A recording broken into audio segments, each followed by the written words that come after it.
الحمد لله رب العالمين والصلاة والسلام على رسوله الكريم محمد وآله وصحبه أجمعين أما بعد فقد قال النبي صلى الله عليه وسلم من أحب لله وأبغض لله وأعطى لله ومنع لله فقد استكمل الإيمان أو كما قال عليه الصلاة والسلام. محترم حاضرین، اسلامی اخوت و بھائی چارہ اپنے اندر پیدا کرنا نہایت ہی اہمیت کے حامل ہے۔ مختلف جگہوں پر اللہ رب العزت نے فرمایا کہ مومنو، تم اخوت و محبت اور بھائی چارہ پیدا کرو، تم سب ایک رسی کو مضبوطی سے تھام لو اور سب آپس میں بھائی بھائی بن کر کے رہو۔ اسی طرح نبی کریم صلی اللہ علیہ وسلم نے فرمایا کہ جو اللہ کے لیے محبت کرے اور اللہ کے لیے کسی سے بغض کرے، اللہ کے لیے کسی کا تعاون کرے اور اللہ کے لیے کسی چیز سے روکے تو اس نے اپنے ایمان کو مکمل کر لیا۔ محترم حاضرین، ہمیں چاہیے کہ اگر ہم کسی سے محبت کریں تو وہ اللہ کے لیے محبت، کسی سے نفرت کرے تو وہ اللہ کے لیے نفرت کرے۔ بغض کرنے اور نفرت کرنے کا مطلب یہ نہیں کہ ہم اس کی ذات سے، اس کی باڈی سے نفرت کریں، بلکہ اس کے اس برے عمل سے نفرت کرے، اس کے اس برے فعل سے نفرت کرے جو برا فعل وہ کر رہا ہے۔ جیسا کہ حضرت عمر رضی اللہ عنہ فرمایا کرتے تھے کہ میں کسی کی ذات سے بغض نہیں کرتا ہوں، کسی کی ذات سے نفرت نہیں کرتا ہوں، بلکہ کسی کے برے فعل اور برے اعمال سے نفرت کرتا ہوں، اس چیز کی وجہ سے میں اسے سزا دیتا ہوں۔ تو ہمیں چاہیے کہ جو بندہ نیک ہے ہم ان سے محبت کریں۔ اگر کوئی بندہ برے اعمال میں مبتلا ہے،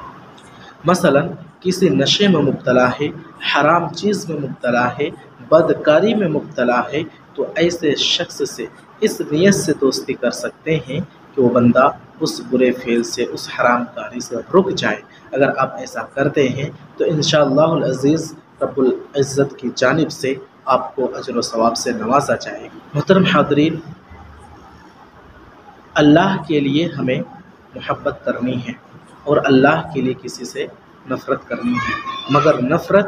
کسی کے برے عمل کی وجہ سے کرنی ہے، اس کی ذات سے نفرت کبھی بھی نہیں کرنی ہے۔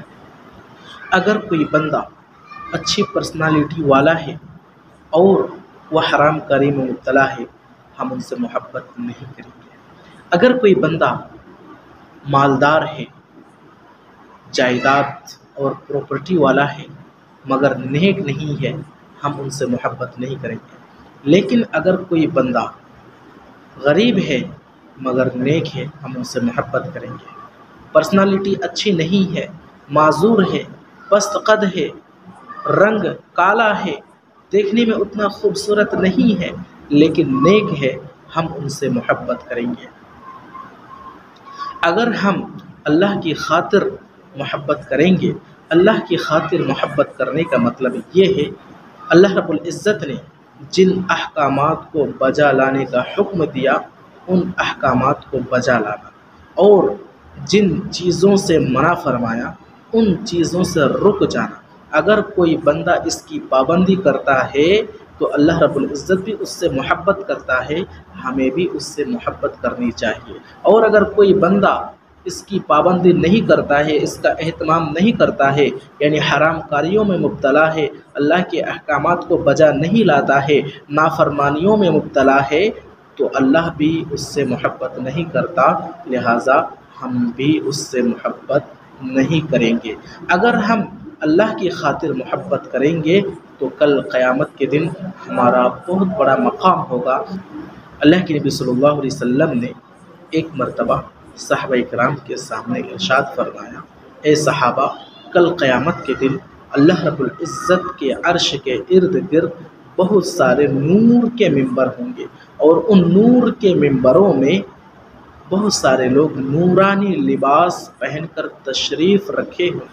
وہ انبیاء اور شہداء نہیں ہوں گے، مگر انبیاء اور شہداء بھی ان نورانی ممبروں میں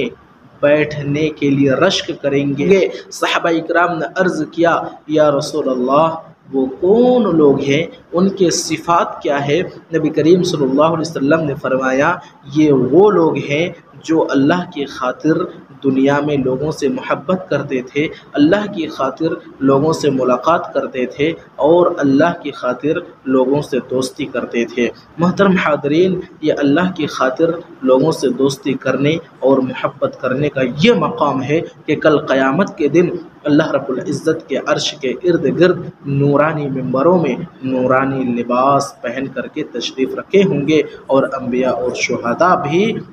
رشک کر رہے ہوں گے۔ آج کے درس سے پتہ چلتا ہے کہ ہم کسی سے محبت کریں تو اللہ کی خاطر محبت کریں، کسی سے دوستی کریں تو اللہ کی خاطر دوستی کریں، کسی سے نفرت اور بغض کریں تو بھی اللہ کی خاطر، لیکن کسی کی ذات سے نفرت نہ کریں بلکہ اس کے برے عمل سے نفرت کریں، اور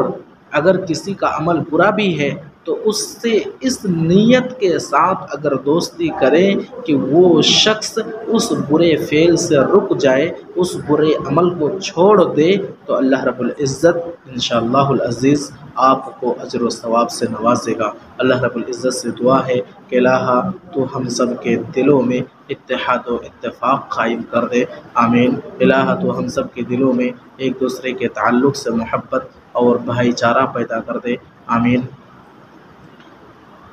الہ تو ہم سب کو صحیح سمجھ اور عقل سلیم عطا فرما، آمین۔ وآخر دعوانا الحمدللہ۔